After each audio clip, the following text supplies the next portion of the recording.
Bonjour, bonsoir, dear friends, and welcome to JCB Live as we have today again, one of our fantastic, charismatic, exciting, and full of culture, Rick Walker. And you remember Rick is the founder of Festival Napa Valley, and he's brought so much culture and energy and passion and art to Napa Valley that Napa Valley, thanks to him, will never be the same.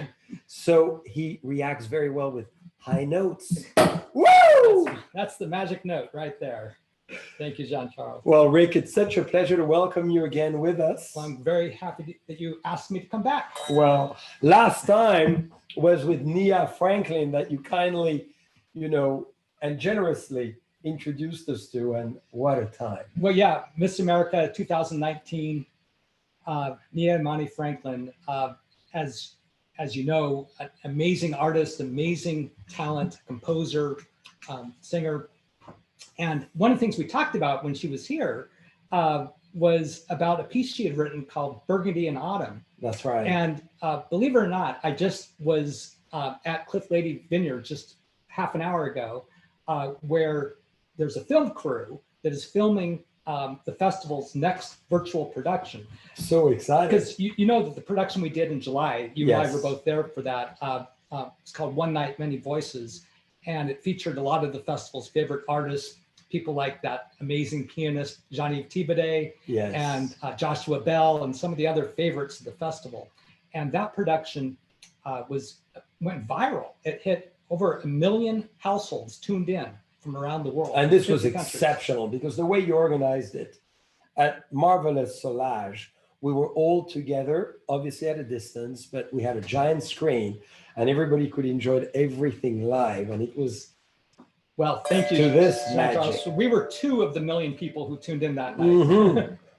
But I'm so grateful. And our daughters came in at the same time. That's true. That was another 2. That was another magic. And our wives, our beautiful wives were there, and Maria Minetti and Jan course. Schramm and many of our other great friends. Well, as you know, because you are on the board of directors of Festival Napa Valley. I'm honored. We've been doing a lot of digital programs, a lot of programs for the schools, distance learning programs, and these concerts that are going Yes. out around the world. And our next one, the one I was mentioning that we're filming now, is called Songs of Gratitude. And the idea is that we've had a very difficult year in so many ways, and in some ways even more so here in Napa Valley. For sure. With the fires that we've thankfully survived, and Napa is back. And but we decided to use the moment to recognize what we are all grateful for. Yes. And music is one of those things that we're very grateful for. And wine is another one. And friendship. Absolutely. Maybe the ultimate most important. And so we decided that we will film some artists performing around Yes. Napa Valley. And we're going to air this program, Songs of Gratitude, on Saturday, December 5th at 6 p.m. Pacific time. So stay tuned for information about And that. I've already even sent my email to attend. So how does everyone can dial in order to be sure that they have the possibility to visualize it? The easiest way is just to go on to one of the Festival Napa Valley's website, which is festivalnapavalley.org, or you can find us on Facebook or Instagram or any of the usual places. And there will be lots of information about how to sign in. It's a free program, come one, come all. But as I was mentioning, Nia Franklin's Burgundy and Autumn is being performed today for this concert. And it got me thinking, because we're having Burgundy wines, of Burgundy course. wine. And, I don't know. Is there a Burgundy man are you thinking of that would be magic to eventually interpret that song Well, and that sound and that music? there is the favorite pianist of Festival Napa Valley, who we've been fortunate to have several times, happens to be from Burgundy, is Jean-Yves Thibaudet. The best. My neighbor I'm sure. and my brother in the Brotherhood of Wine, because he loves wine as well. Well, I was just wondering if there's any way we can make him appear and join us today. Well, I know you believe in magic, and I know you have a way to do it. So what would be the best way? The friendship sound? Clink it together and make our wish come true. Here we go. Boom! Here is. Look at that. It's him. That's him. Is that him with that very sexy, phenomenal suit? There you are.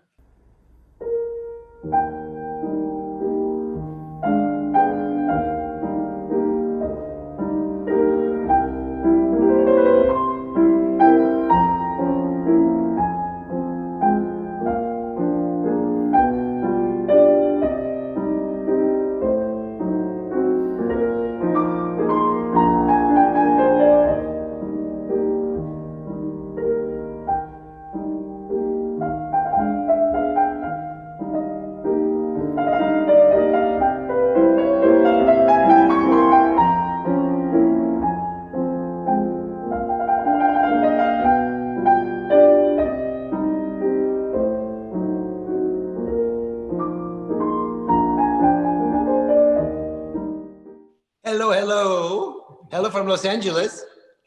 Bonjour, Jean-Yves. Bonjour, Jean-Charles. Bonjour, Rick.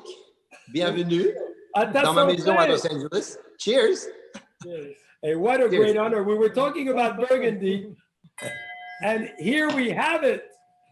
There we are. Burgundy is coming to us. We have poetry in a glass, and we have poetry at the keyboard. Absolutely. Yeah, that's one of the things. There's so many things that I think link wine and music. It's amazing. I mean, and I think all the great artists love wine. I think if they don't love wine, they cannot be great artists. That's simple to me. And Jean-Yves, we understand you were born with a glass of wine in your hand. Is that true? Almost, a tasse de vin, almost, yes. Well, actually, so as you said, my father was born in a little village called Saint-Romain, which is 6 kilometers from Meursault, 12 kilometers from Beaune, near Volnay, Pommard. I mean, it's right there in the beautiful area. He's buried there. All the family is there. I mean, we still have 3 houses. This really is I think if I have any roots in this world, I always say that they are in Saint-Romain. And every time I go there, it just makes something very special in my heart. And it's not as often as I would like, but I do love Burgundy. And I was born in Lyon, but every weekend, every summer, we were going to Saint-Romain. We were just spending all the time there. And actually, I was told, I don't remember, but I was told that at my baptism, when I was baptized, instead of giving me water, my father took a tablespoon, a silver tablespoon, put a little bit of pommard in it, and put it in my mouth. And you would think I would have gone, ooh, I loved it. I was like, can I have more, please? And that was how I was baptized, with pommard. So it was a good start. And I understand maybe instead of the holy water that they put you in, it was maybe Cremant de Bourgogne. Who knows? Absolutely. And we have some right here. Could have been exactly this. Maybe it was your first bubble bath, because Jean-Yves, in your honor, and as we look at each other in the eyes, we got to have a sip because it's 7 years of bad something. I know, and we can't afford that, right? So I'm looking at you both here. So Jean-Yves, for you today, to make you think of home, because we know you go back there on a regular basis, however, you're in LA today. This is the oldest house of making Cremant de Bourgogne, founded in 1877. Amazing. In Nuit Saint-Georges. So this is for you. Here's the bottle. Yeah, I'm looking at it. Yeah. Cremant Bourgogne, Louis Bouillot, cuvée de réserve. So Jean-Yves, as we have through the magical crystal glass, the honor and the privilege for all of us to share you're going to tell us the story of when you believed you had this enlightenment, this awakening of this talent for the piano and music. I don't know if it was an enlightenment. I do like that word, but no, I think we are born with talents, and I think it's a real gift. There's a gift. There's no question about it. There's a gift. You're born with a certain talent. Now, whatever's going to happen after that, it doesn't mean that you're going to become a great musician or great whatever. It still needs a lot of nurturing, a lot of discipline, a lot of hard work. Be also lucky, opportunity, there's a lot of things that you need to succeed. But if you don't have the talent to start with, it's a problem. So I was lucky to have the talent. And my parents tell me that when I was like 3.5 years old, I would go to the piano in the living room. I would close the door, and instead of like kids usually bang on the piano a little bit like this, but I was like trying softly to find chords and singing along with them, and I could spend a lot of time there. So my father said, maybe there's some talent we should investigate, and so he invited the director of the conservatory, who was a good friend of his, and he came, and then he said, we should start him with music. So maybe not automatically start with the piano immediately, but at age 5, I had the classes, what is called classe d'éveil à la musique, like awakening to music, which is the most beautiful class where you learn about, I actually learned how to read music before I learned to read letters, notes before letters. So I was able to read, we were singing, we were dancing, playing with all kind of instruments we had in the class. It was just, and listening to a record, the mistress would play something. I mean, it was amazing. And then when I was 6, I'm born in September. So at the beginning of the year, when I was 6 years old, I went to the conservatory and I had my first lesson, my first official piano lesson. But already my mother at home was showing me a few things, and I was by myself, always going to the piano. So that's how it all started. That's incredible. And then, if I understand correctly, you were one of the youngest ever to enter the famous schools, the famous conservatory. Yes, so what happened is that, I mean, I started everything early, and I went kind of quickly through all the different degrees. And in Lyon, the last degree was to have the médaille d'or, the gold medal. And I had that when I was 12. Wow. Actually, I was 11 because it was in June of the year I was becoming 12. So I was 11. And then the next step was to go to the Conservatoire de Paris. In Paris, we had the National Conservatory. And technically, there was an age limit there, and I was too young to get it. So we had to get a special, what do you call it in English? A special permission, whatever. To have me enter there. So I had to audition, and then they gave me the permission. And then I came in September again to the audition and then the competition. And I remember very well arriving in that, there was like a pre-room before you were going on stage where the jury would be in the hall. We were all in like a room, like a green room kind of thing. And there were all the other contestants that were trying to get into the school. And they were all like 20, 22, 25, whatever. And they were looking at me. And when I was 12, I was looking about 8. I mean, it took me a long time. I started growing when I was 15, suddenly. I was like a little kid. And they were looking at me and they were being very, very bad, very different. They were like, what are you doing? You're in the wrong room. This is for grown-ups. It's not for you. And I was being just, I said, okay, it's okay. Don't worry. Fine. What does it matter? I was just waiting. And then I went in, then I played. And then half of them were not taken because they only were taking very few, but I was taken. So I was very proud. Wow, bravo. And I started my... Well, and Jean-Yves, not to interrupt you about this, but everybody needs to know it's the most well-known school there is in all Europe. The Conservatoire of Paris is the dream. Yeah. It's a dream, and I was very fortunate to have the greatest teachers. We have fabulous teachers there. And so it was really, for me, great. I mean, it was a bit complicated because, as we said earlier, I was living in Lyon and Burgundy with my family, and yet I had to go every week to Paris to the conservatory. So I took the train. At the beginning, my mother was coming with me. We would take the train. It was called the Mistral. It was the fast one. And now it makes people laugh. Now you go 2 hours Lyon to Paris. In those days, it was 4 hours and 45 minutes. And that was a quick one. So we'd go on the Mistral, up there, back. I would stay there. We'd stay one night in a little hotel across, and then the next day we would come back. I had also to miss school. I had to, in the train, go through everything I was missing at school. I mean, it was difficult. As I said, it takes a lot of devotion and discipline, and you really have to, it has to be a passion. And it really was. And I worked very hard all those years. And when I was 15, I got the first prize in Paris, which is the top level for degrees. But then there's a special class called the troisième cycle, the third cycle, like a master cycle, which I went for another 3 years. So by age 18, I had done everything you can do in the schools there. And I started doing international competitions. I won a few, and then the career just started slowly. And by then I already had a little studio in Paris. When I was 15, we had a little studio that was given by the city of Paris. We have a lot of, I have to say, the system in France is fantastic. It's something that we don't really understand in this country, in the States, because it's very different. But in France, everything is paid by the government. It's part of the education. This Paris Conservatory, for example, is completely free. I think the admission in those days, I think we had to pay 300 francs, which was really not that much for the year. Everything else is paid for. And then there were, for people who needed, like me, I need to have a little place to stay. So they gave me a studio in the Cité des Arts. And I mean, everything was really quite wonderfully organized. Well, it's a good example that this doesn't happen overnight. You're not made into a superstar No. by flipping a light switch. This was many, many years of dedication, commitment, hard work. And you know, Rick, I think, in fact, it is better that way.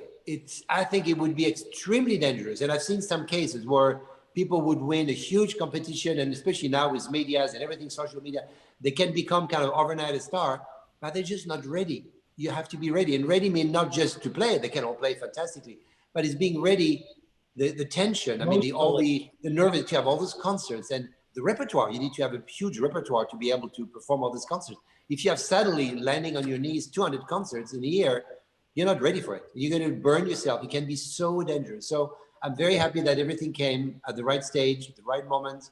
And I feel that it gives a strong structure to my career, which I think is incredibly important. And then what happened, Jean-Yves? You're 18, you received all the accolades you possibly can. So did you shift at that time to the US or had the opportunity to come here? Well, you know, it's funny. People always think at some point that I left France and I never left France, so to speak. What does it mean to leave France? I'm going there back. I mean, not now, but usually I go back and forth with Europe all the time. I still have my place in Paris. It's true that I feel like really, I mean, time-wise, I'm much more here now. And really LA is really my real home, I feel. But Paris is still my home and Burgundy is still my home. But what happened, honestly, is that I started playing lots of concerts in this country. This country was very good to me. When I was 18, and when I was 19, the year after, I won the Young Concert Artists auditions in New York, which is a fantastic organization. And they gave me the keys to starting the career in this country. And I ended up being 5-6 months in this country. And I was tired of being always in hotels, staying with friends. And I had not as many concerts in Europe. So I was thinking, maybe I'll just live there. And that's what I did. I got my first apartment. And then I was briefly in Washington. Then I was 12 years in New York City. And now I've been in LA for more than 20 years. And that this is a choice that came just because that's where my life as a performer took me. And then I started going back to Europe and back and forth. And so, you know, it's not that I make a choice to leave everything. It was just starting here, which is great. The world is your stage. Yes. Yes, exactly. And you know, what is so wonderful, I always say that music is an international language. Music, you can speak, you don't have to learn the language. You can go anywhere in the world, sit at the piano, play something, and then people will be touched. They will understand. You don't have to speak the language. You don't have to say anything. And I think it's so wonderful. And I think it's the same with great wine. You don't have to speak a language. You can just share with a good friend a beautiful wine, and you can look the person in the eyes, and if they can't describe in words, you can still have that emotion, because there's an incredible emotion in drinking wine. And I think that's why it's something we share with friends. For me, wine is something very almost sacred. It's something I share with the people I love, that I like to be with, and we spend a good time and we discuss about it, and we discuss about music. And I think there's also a relation between wine and music. That would be a long discussion, but I think somehow you can almost associate some pieces to some specific terroir of wine, especially in Burgundy, where we have this very specific terroir, which are so different. You go from here and then right across the street is a completely different story. So we can really, sometimes I like to think of that. I think of a piece of music, or I drink a wine and say, oh, what would that remind me? Or the wine is more feminine, or more robust, more masculine, or so all of that is a very interesting discussion. And I mean, maybe there's musical words that you could use to describe. I'm sure we could use musical words. I mean, the harmony of it. Harmony of it, of course. Why don't we give it a try, Jean-Yves, and you tell us in musical terms what you think about your Burgundy wine in your hands. Okay, so should we say what it is? Can I say what it is? Yes, the Louis Bouillot. Yeah. Oh, yeah. You want to do the Pinot? Oh, sorry. I'm sorry. I don't see that the screen is small. You're with the Louis Bouillot. Let me go back to the bubbles. We're still on the bubbles. Exactly. We just started. We haven't caught up with you. I love bubbles. No, I still have some left. No worries. And the bottle is not too far. Okay, let's have a little sip. Yeah, tell us what you think within the musical terms. Well, we'll speak about with the wine, the red wine, later. But I think definitely balance, I think, is a very important thing in winemaking. You want to make sure that it's balanced, not too strong on one side, not too strong on the other side. There's all these different in your palate, all these different tastes that we have. And the same thing with music. Music, a piece of music, the composer, when they write, sometimes they don't particularly think of it, but it's their instinct, is the But this is where also I love is of course, I'm a friend with a lot of winemakers in Burgundy. Some of them, since I'm a kid, my father would take me around and we would go and he would try at the tonneau, at the barrel. He would try every year, he would try the new wine, discuss it with his friend, the winemakers. And I was there. And so I heard all of that and I lived through all of that. And there's a real passion, as much as a passion for music. The winemaker, they have the passion for the wine and they create something that is so phenomenal. When you think how touching it is to go, it's just from the earth comes the grape, then you make this wine, it all just comes there. And then you make this magical, completely nectar of gods. And how did that happen? Well, same thing. It's a lot of time, a lot of work, a lot of discipline.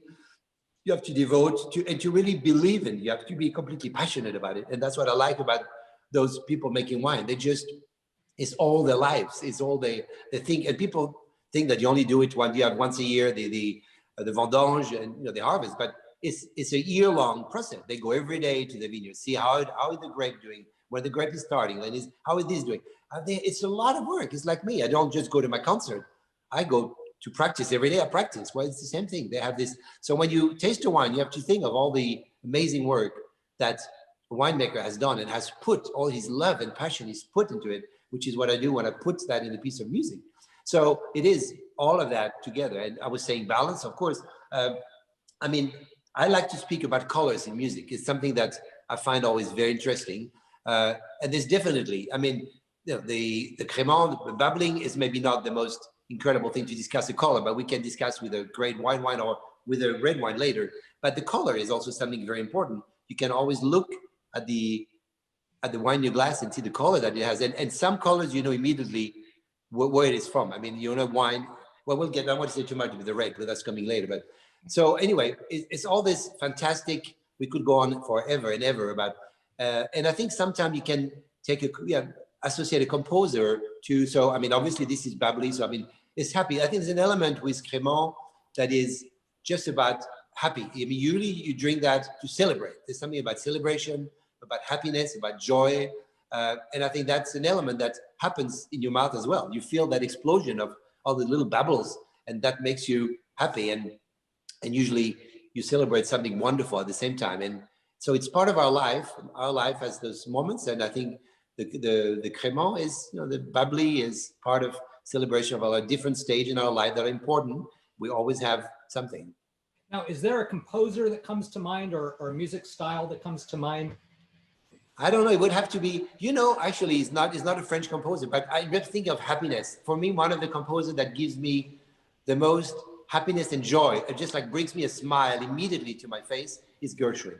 Gershwin is just such a happy composer. You hear Gershwin, the tunes, he was composed in that era where life was great. There was no pandemic, there was no recession there. It was in between the two world wars. People were happy.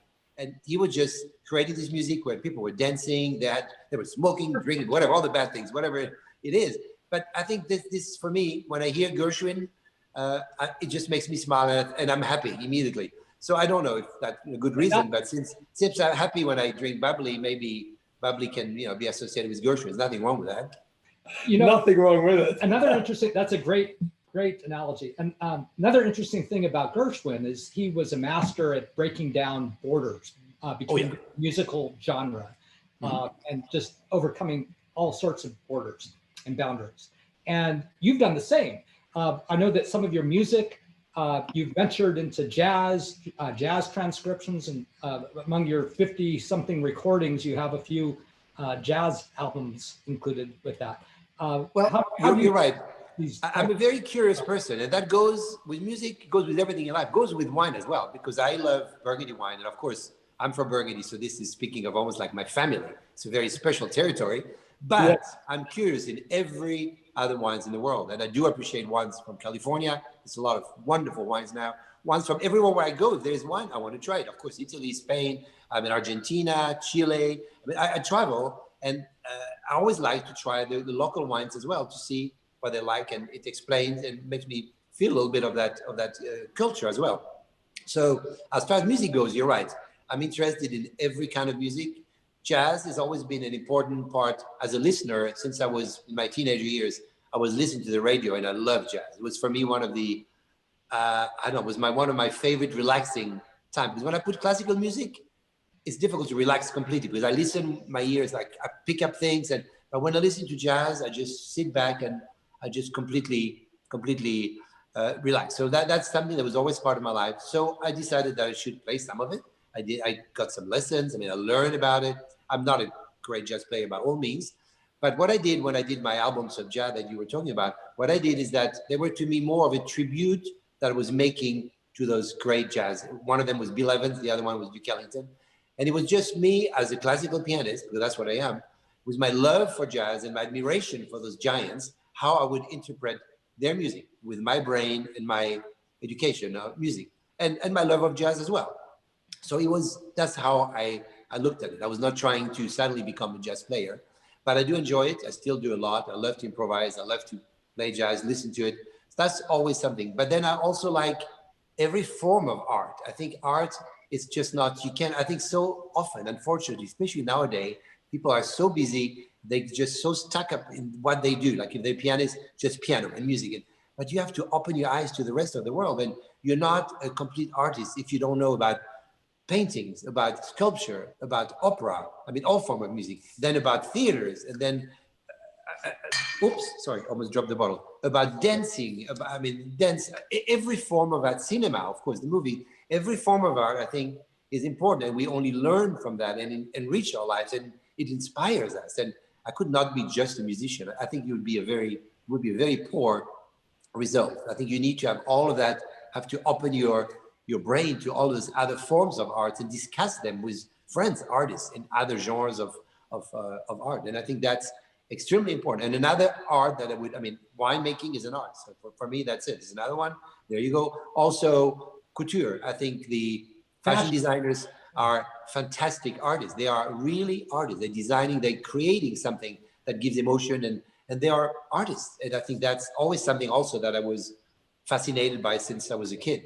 Well, you've made a major statement in the music world with your fashion sense and breaking down some of the traditions of concert attire. Can you tell us about how your thoughts about that and Well, I think I can't remember many, but at least 20 or 25 years ago, I was playing all around the world, and I was thinking, how boring is it for a man to wear this tail that we've been wearing for 200-300 years, God knows how many years. And then women, they get those fabulous dresses. Sometimes they have two in the evening, first half, second half, and we're there like idiots, like penguins all around. And also we're thinking, how does that relate to a young person, to youth? It's just terrible. They see that, they think, oh, that this kind of music, this guy wears dress, oh, I cannot like his music. They just could not relate to that. So I thought that it was time to make something different. I mean, I didn't mean to be crazy and come with, I think you have to be elegant when you perform. It's very important because people go to a concert, it's a special moment. It's something that you give them. It's something different than just staying at home. They go to the concert and you need to give them almost like it's a dream. It's something magical that you give them. So you need to keep that, but doesn't mean you need to wear the tails. So I started going actually to meet with designers and see the possibilities. And from that day, I did not wear it. I have not worn tails in, I cannot even know how many years. So I went through different designers. I was very lucky to have some fabulous designers do things for me. And that went all over the years. And it was just important for me. And I think it did work. And what makes me really happy now is that all these years later, when I see my young colleagues now, not one of them wear tails. Have you seen a pianist or a violinist that wear tails now? They have tuxedo, they have shirt, black shirt, whatever. And it's perfectly fine. I think that was so important. To finish that story, I met about 15 years ago now, Dame Vivienne Westwood, who is the most fascinating person that I know. She is incredibly cultured, incredibly talented, of course, we all know that. But she has a love of music and understanding of music. And this is how we actually connected. And I have an incredible love for fashion. I remember when I was a kid, I think 7 was my first little concert, but 11 was really my first recital in Lyon. And my mother telling me, we need to get you a suit, something to perform in. And I said, oh, cool, that's fine. Okay, so she took me to this big store in Lyon where they were selling all kind of clothes. And they were going to start. And I went right. I said, okay. I thought for a second, I said, I want this jacket. I'm going to have these pants, this shirt, and I want this bow tie. And oh, how about those shoes? I mean, I had made my outfit in 5 minutes. And that was it. That's what I wanted to work. So I already had then. You already had the fashion sense. Yeah, I mean, the fashion has always been truly, it's organic for me to love fashion, just part of, I really love it. So it's easy for me to discuss fashion and speak with designers. And I remember my first visit with Vivienne was in her studio in London. And I was asked to play Rhapsody in Blue at the proms in London. And that was for a very special prom, which is a great concert series during the summer festival at the Royal Albert Hall with 7,000 people in the hall. It's live on TV and everything. So it was a big moment. So I thought it was maybe the right time to start. But I knew her, we were friends, but I never asked anything. And I went to her, I said, Vivienne, would you consider do a special outfit for me for this concert, for the Rhapsody in Blue? And she said, oh, absolutely. And we started working on that. And she sent me sketches that I still have. Then I went, it was the first try, second try, we discussed where we put it. And this is how it started. We became wonderful friends. And I love when I'm with her, I can spend hours talking about everything, music being one of them, fashion or one of them, but way beyond that, about the world, right now she's very worried about the climate, all kinds of things. She's a phenomenal lady. So I feel very, very privileged that I have this relation with her, and I still continue to wear no tails, all kind of different suits and jackets and shirts. This is actually what I'm wearing today, is not to say it, but especially, but this actually is a brand new, it's the first time I'm actually wearing it. It arrived a few days ago, and it's a new Vivienne Westwood little suit. So we are the first to look at the fashion show. You are definitely the first, and you'll be probably, I don't get dressed up these days so much, so today's an occasion. I said, let's wear the new suit. What am I going to wear it otherwise, And you have a little gilet underneath. Yes, it's wonderful because the gilet is part of it, you see? It's kind of sewn in. Oh. The gilet is part of it. Then you can close the gilet or open the gilet, and then you have this little, I don't know if you see the little chain that you put inside, and they also have a little chain. And then this shirt, which this is one of the things, she is not afraid of mixing up shapes and colors, and which I think is fantastic. People, the old school will say, oh my God, this has stripe. Then you have to have like one shirt with one color. You can't make, well, look at this shirt, it's fantastic. It's all, and it looks fantastic with the same colors are there. And this is how she works. I think she found the perfect model as well, right? Yeah. Well, thank you. Thank you very much. As Rick was saying, you've created over 50 albums, which is enormous. Would you briefly walk us through your incredible creative process of how you get to create? Because in addition, you have the talent, as you mentioned, to play not only classical music, even though you're very well known for it, but as well, you branch out into all kinds of areas. I think for me, one of the secrets is that to only do projects that you completely believe in, that you are 200%, that you are passionate about, that you just cannot live without making them. And I think the problem of our times often is that some artists have something that is created by the marketing or by whatever it is behind, and they want to create an image, they want to create something, but that is not the real person behind it. And that's not going to work. Eventually, the person is going to break out of that mold that is artificial, and it's not going to work. So I can only defend things that I'm passionate about. So I would not play a piece that I don't believe in. If there's a piece that I'm not moved by, I'm not going to play the concert because I just feel it's not the right piece for me. So same thing with recording, even more. Every record that I've made is almost like, I always say, like a child. I mean, that would be lots of children, I know. But whatever. But almost each of them is like, it's a labor of love. And it's something I really wanted to do. So I choose all this, and each one I put all my enthusiasm. And sometimes it takes months, sometimes years of research to prepare it, which has to do way behind just playing the notes of that piece. Is way more than that. I try to learn more about the composer, about the time it was written, what was going around in that time, in other form of art, in his life as a human being, what he went through. I mean, all of that is terribly important.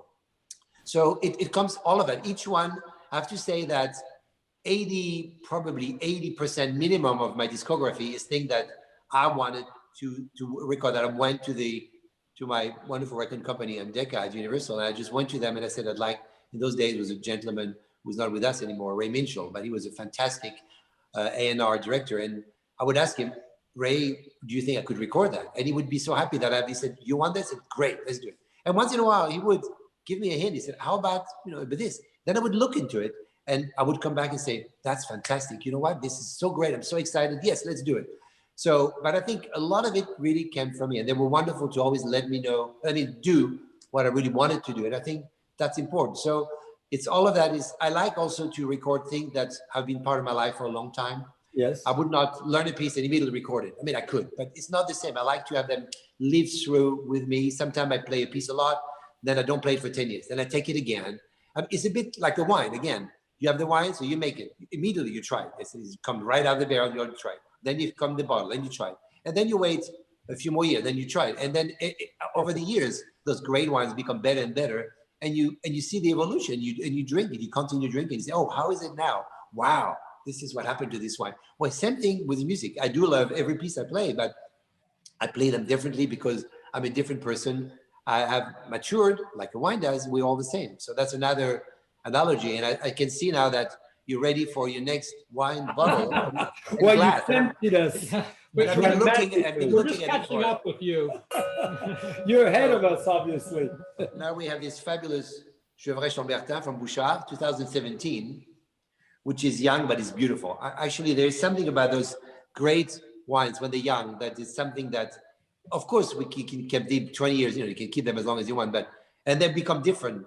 Better, not better is another discussion, but when they're young, they have that incredible, it's like people in our life, it's the same. And so, and then, now we can speak about the color. Now you have this fabulous color that is really, really, I mean, it's the Pinot Noir, of course, but it's also Burgundy. I think those great Burgundy always have, it made me think of ruby. I love also stones and jewelry. And I think this is it's just like a beautiful ruby, that incredible red. And you can, of course, see through it, so beautiful. And it can be darker, or when the wine becomes older, it can be a little bit lighter. You can almost like see through. It's so touching. You see this wine that sometime I've drunk. I was lucky with my father to drink some wine that were 50, 60 years old, like some old Pommard. And it was amazing. You would look at it and you could almost see through, and then you drink it. And it's the essence. It's like almost like the skeleton of it's like having a cologne, and then it becomes an eau de toilette, then an eau de parfum, and then it becomes the parfum. It's the essence, the intensity, it's just that fabulous. And then you drink it, and it's so touching. It really is an emotion. It's so well done. It and Jean-Yves, it can be deceiving because sometimes I know. The lighter it gets, not as good it is. And that's, as you described so well, the opposite. I know. Unfortunately, it's not a win-win case. I remember there was something, I don't know if you had ever that happened to you, Jean-Charles, but I remember one day my father opening a really old bottle. I think it was for my mother's birthday. And it was for dinner. And then he opened it and he said, oh my God. And he waited a bit. He said, oh my God, I'm sorry. It's not good. We're not going to drink it. It's passé. It's past. It's not good anymore. But he didn't throw it away. He just put it back on the side of the kitchen, then opened something else. The next day for lunch, he went back to that bottle. He opened it and it was glorious. That's right. Isn't that amazing? It's amazing that the wine could evolve to the point that it's opening up to the environment, to the people there. And maybe your energy and your father and mother had a lot to do with it. And there's something to be said for second chances. That's it.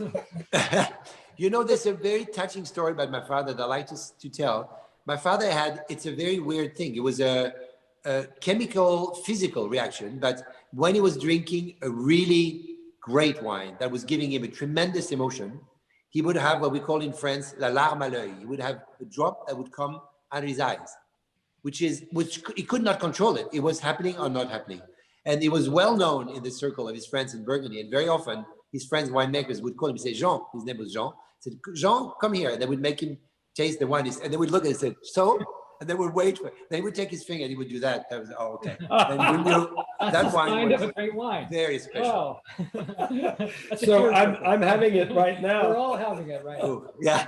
So Jean-Yves, what does this tell you musically? Fabulous. I mean, it's an explosion of, I mean, I'm just thinking of the nose. I haven't tried it yet, but just, the nose, the bouquet is an explosion of, you always expect to have the fruits and all of that, and it will probably come later. I haven't opened this very long ago. Right now, I find it very fragrant. I smell a lot of perfume, almost flowers, perfume, more than actually red fruit. But I know it's coming, and I know it probably might be there when I try to drink it. But the smell is just an absolutely overwhelming, incredible nose that is so fresh. And so that youth, that incredible bubbly without the bubble, I just mean that, wonderful element of a young wine that has, or all of this is there already, and you can enjoy it great. And then it will become something else later, and it will still. So that's very, very, very beautiful. So I'm going to try that. A symphony of aroma. A concert of pleasure. Yeah, I think a symphony is great. A symphony, again, we're speaking about balance. Oh, it's beautiful. It's a beautiful wine. Yeah, the symphony. I mean, I feel also also the levels of what would be the name in almost like a conductor score, like an orchestra score. There's also many different levels. Yeah, it's going up. Yeah, and wine is never monochromatic. It's never just, and then it stays. And then the great wines, and in Burgundy, we're very lucky with that. They stay in your mouth. The aftertaste is staying in your mouth for a long. I don't know since the last thing. I don't want to say that in English again, but it stays forever. I mean, I have now, and it stays and it changes, but you feel all of this in your taste bud, and it is phenomenal. I mean, so the way, of course, you always keep it a bit in your mouth, you turn it around, then you swallow, but then you keep it in that mouth, and it's just unbelievable what you leave. So it's a little bit like a piece of music that you listen, and then the piece is finished, but it still lingers. You still hear the tunes, and sometimes you go outside and you start whistling the tune of the music. Well, it's almost, I wish we could whistle what we just drunk, but it's what it is. And those. So I think, symphony, I think is a beautiful word because it has something very complex. There's a complexity, a richness, all those different layers that you have in a symphony, a full orchestra. And I think all of that is good. That's a very good idea. Well, on that note, Jean-Yves, you're a great inspiration for all of us, and as well for younger people too, that you really focus a lot on education and mentorship. Yes. Would you tell us a little bit about all the things you do there? Yes, thank you, Jean-Charles, for mentioning that. This is a very important part of my life. At this point, I think I was very, very lucky and privileged to have the greatest teachers, greatest mentors, the greatest artists that helped me and inspired me. And I think it's all about inspiration, because you need, as I said earlier, the talent, the work, all of that, but then you need to be inspired as well. And those great artists would inspire me.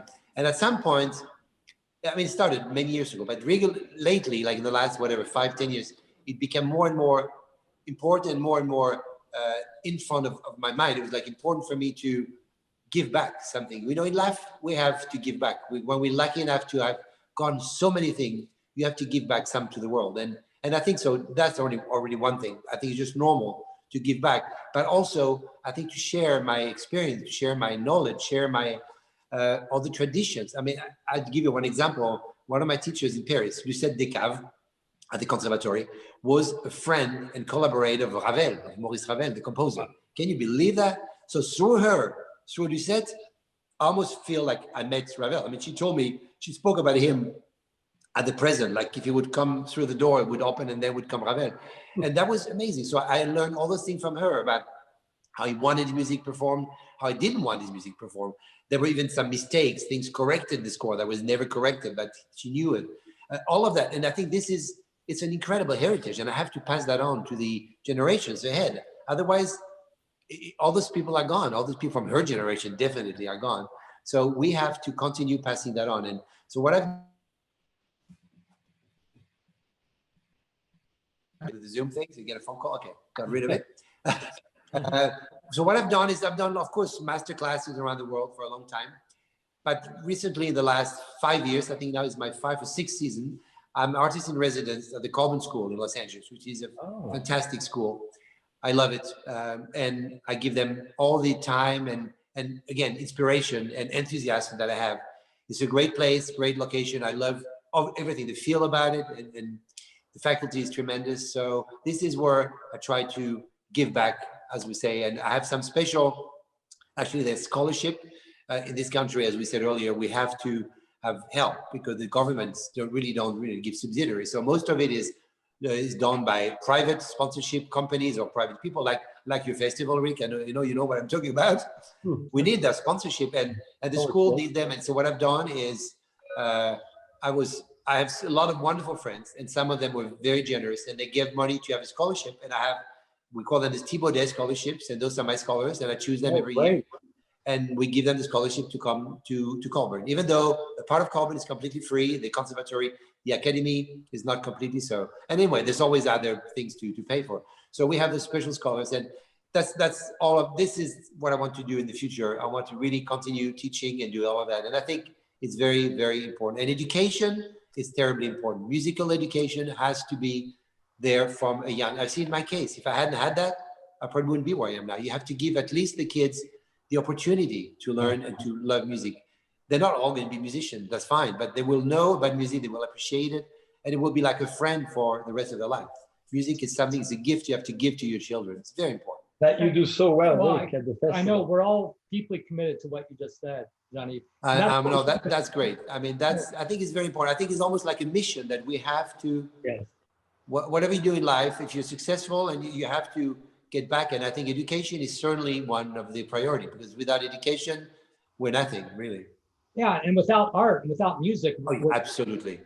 Music is so important. Yeah, I think music is really something, I don't mean the other form of arts are not, but there's something about music that touches immediately. There's something that it speaks to your soul. It goes immediately, this emotion. I mean, of course, you see a painting, it's the same, but it's just different. For me, it's like music, it just goes, there's something so poignant about like a voice, a human voice singing, or a piano, a violin, a cello, all those beautiful instruments. There's something that just immediately gives you an emotion. And I think that's, and again, it goes all around the world. It's international. You don't have to speak the language. We can reach all the people without any form of language, any form of politics, any form of everything. Music is just the most beautiful vector that we have in life. And I think Nietzsche, the one who said life without music would be a mistake. Serait une erreur. La vie sans la musique serait une erreur. Yeah. I mean, can you imagine this world with the silence of no music? I mean, and music is so important. It would be crazy. More than ever. Another good example, Rick, is, for example, in movies. I've done a few, I didn't compose, but I played in a few soundtracks. Really interesting experience. I love doing that. It's fabulous. Another interest of mine. And then you realize when you see the movie without the music, and when you add the music, you realize that it's probably 50% of the movie is there. I mean, it adds so much to it, especially when the moment is no dialogue or just see people, see situation. But the music is what gives, it tells the story, and that's phenomenal. And you see the power of the music is right there, how much it gives, it adds to the image. I just had a funny memory of something talking about no music. Well, there's one concert here at Festival Napa Valley. Jean-Yves, you might remember this. I know what you're going to, please tell the story, please. It was in 2007, and you were playing the Grieg Piano Concerto with the Russian National Orchestra and Stefan Denev conducting. Yeah. And on the stage at Lincoln Theater, packed house, beautiful concert. I think you were maybe in the second movement or something. And all of a sudden, with this beautiful Steinway concert grand, all of a sudden, one of the notes got stuck. And so Jean-Yves was playing, and this one note wasn't working. Now, a lot of pianists in this world would have just gotten mad, stormed off the stage, left in their limousine, and be gone. But not Jean-Yves. Jean-Yves has all the grace and dignity of a great artist and a great human being, and he just rolled with it. And they rolled the concert grand off the stage, and they rolled back onto it the practice piano, the rehearsal room piano. Perfect. The little piano. And Jean-Yves picked up where he left off. I think we started the movement over again. Yeah. And it was a spectacular concert, musically and emotionally. And I remember the standing ovation you got at the end of that. Yeah, it's true. It's one of the things you remember. It happens in your life. You have a few anecdotes like that. And it can happen to the most beautiful pianists, like having the great bottle. Once in a while, the bottle will be chords, or something that happens. That note, it could be the weather too. It's summer, it's hot, it's humid, it's whatever. And that note just got stuck. And I tried as long as I could to go. But if I remember, it was the A, which means the concerto is in A minor. So there's an A every other note, basically. Yeah, who needs okay. You know all the other notes. How come you what am I going to do? So I tried, and then at one point I realized it was finished. It was impossible. So I just stopped. I looked, it was Stefan Denev. I looked at Stefan, and I said, hey, I have a little problem here. And then I turned to the audience, exactly. And then we said, what are the options? Option one, cancel the concert, as you said. I said, no, I don't want to go to that option. I said, what else do we have? We could not find, I think when we located the tuner, but he could not repair it so quickly. So that was not an option either. And I said, but there's another piano there. They said, yes, the piano in the green room. It was a baby grand it was white, I think too. It was a white baby grand. And they said, oh, but it's not really true. It's not. I said, you know what? It's better than nothing. The audience won't mind. What's important, the concert goes on. And they rolled that little piano on stage and we started again. Exactly. And we finished and we did the best we could. And the audience was won over it because it's beyond the music again. The music is the one that made, at the end of the day, the music is what speaks. And the music speaks through any instrument. Doesn't have to be, the greatest one, the biggest one, the small one, doesn't matter. The music message were there and people loved it. And we have to say, on top of that, it was a very emotional concert to start with because it was in honor of Stefan's wedding. Remember that? That's right. That's why I came there. I came specifically, and he chose Greek because his wife is from Sweden. And there was a connection. He was Norwegian, obviously, but that northern Scandinavian, yeah. and it's also a fabulous piece anyway. But it was a very emotional concert to start with, so I was not going to ruin their wedding. I mean, I couldn't do that, So Jean-Yves, you've done so much and shared so much with the world. What is the next thing, your next dream that maybe you have not yet accomplished? Well, I have lots of dreams. I think life without dreams or life without hope would be not worth living. I mean, you need to. That's why you have to wake up every day and have tons of dreams. Some of them that you can realize. Some of them that might never be realized, but it's okay. You can still have the dreams. So I'm working on the one that I can realize, hopefully. Lots of things. I would say more things in a different, for example, mixing up the different form of arts. I think that's very, very important to me. I think we are so confused about, just stuck in what we do. And I think that's a big problem. So I love to have interactions between artists of different genres of music, whether it can be designing, it can be like a designing company that design something, furniture or whatever it could be, or it can be with a painter. That's easy. You can also have the piano surrounded by paintings. The museum, I've done that sometimes. It's a fascinating experience. And then just speak also with other genre music. I remember I think it was in 2000, we celebrated at the Smithsonian the 300th anniversary of the piano. We say it was invented 1700 by Cristofori. And so 2000 was the 300th anniversary. And for the celebration, and I think we can still find it online, they did a fabulous concert in Washington where they invited pianists from all genres of music. And I thought that was probably one of the most exhilarating, enriching, and I don't even know what the word would be, experience for me, because we lived 2 or 3 days together in the same hotel. We would record during the afternoon, this part of the show. Then in the evening, we'd go to the bar. The bar would close in the hotel. We would just stay there anyway. There was a piano. And we had people like, Dev Brubeck was still there. It was Dev Brubeck, the Cyrus Chestnut. I'm trying to remember. Ray Charles was supposed to come, but he couldn't make it. Billy Joel was the MC. We had Diana Krall. We had the Labec sisters and me. We were the only two classical. Then was Elia and Elias. All kind of jazz. I can't even remember all of them. But it was, can you believe all those people together? Yeah. And at the same time, at the evening, one pushing the other on the bench said, hey, let me show you. They would just show it. They went, no. And then playing forehands, whatever, until 4 in the morning. And that was so fascinating. And I think we have to. And I think the audience also need to have formats of concert that are a little bit more interesting. How many recitals? It's beautiful recital, but just the pianist, his piano, how many recitals can you be just like this sitting in front of the piano, not doing? We need to find different formats as well. We need to continue attracting young people to come to the concerts because they are the future. We need them. So you need to find things to attract them, to make them understand that classical music is fun too. It's great. That's you can enjoy it. It's cool. There's nothing wrong with it. So, and they love it when they hear it. You just need to reach them.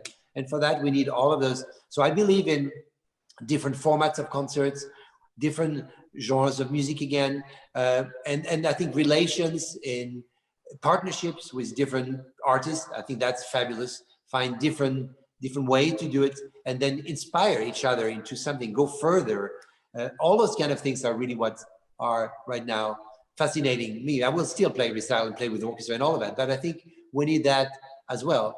And of course, soundtracks. I love playing for soundtracks. I think that's very important. And we do touch lots of people with the soundtracks, people that would not come automatically to your concert of my classical music. But I see so often, I would see Napa after the concert, I would see somebody came, this is my first classical concert. I came because I saw your name and my wife loves Pride and Prejudice. This is our first concert. It's our date, and I want to bring it.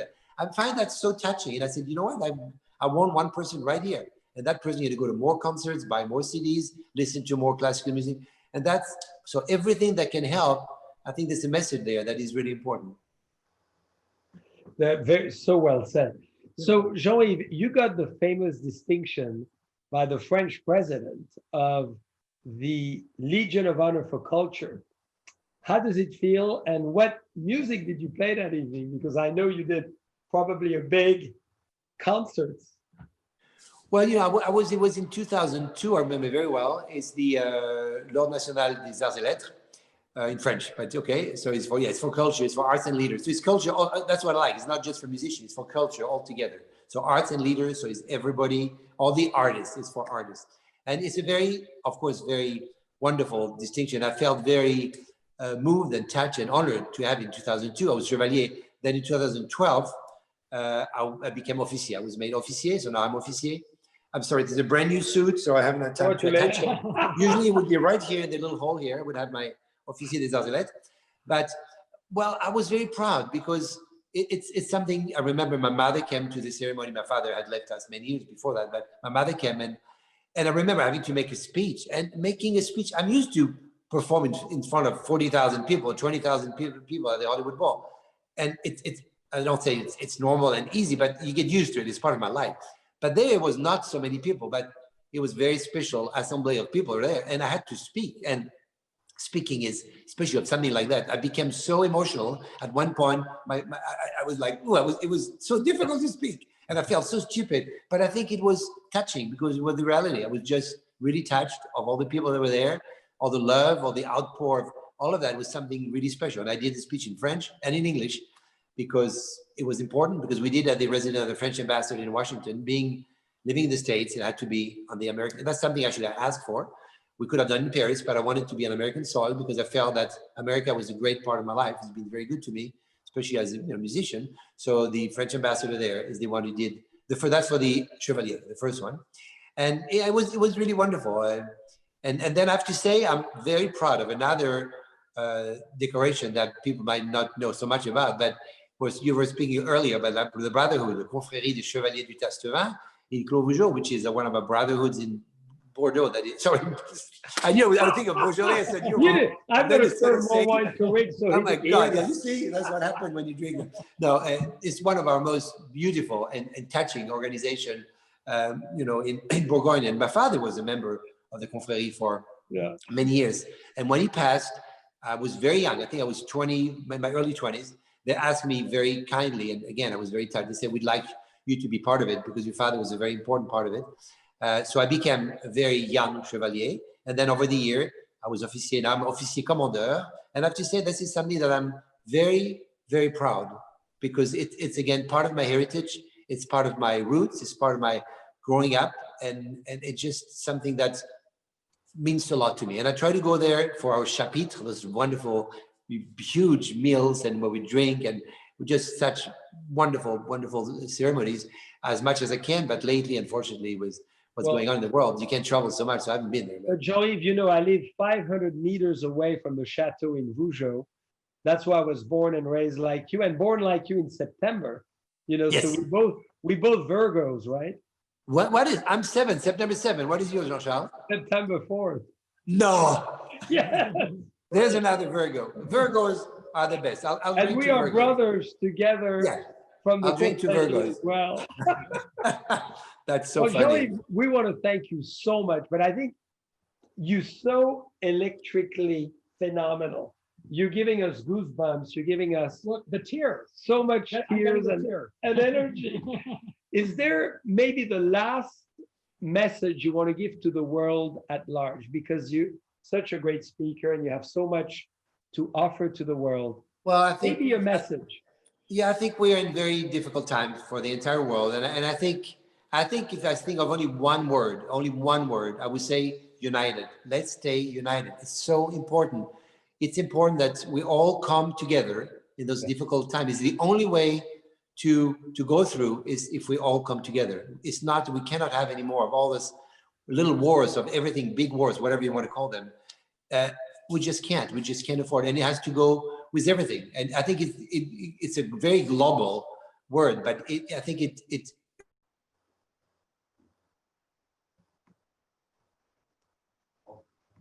oops, oh, sorry. Oh my God. Yeah, sorry, I'm back. It really expressed what I'm feeling right now. I just feel like if we were more united, we could combat so many things, whether it's religious, I mean, whatever it is, it's just so sad, racist, whatever it is. We need to get together, and we only celebrate the life of the human race. The human is the most, and life is a gift that is given to us that is so incredible. It's such a wonderful thing to be alive and to enjoy that.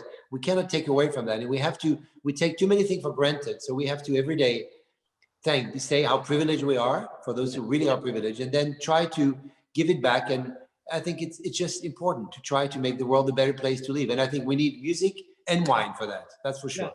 Yeah. Cheers to that. That's the best to keep us united. Yes. And Yes. not only we need to do cheer, but I think, Jean-Yves, you need to show us how Yes. we say cheers in Burgundy. Absolutely. It's what we call our bon bourguignon. Do you know it, Rick? I've seen it once or twice. Okay, well, we'll do it with Jean-Charles, and you can join in if you want. Okay. So 1, 2, 3. La la la la la la la la la la.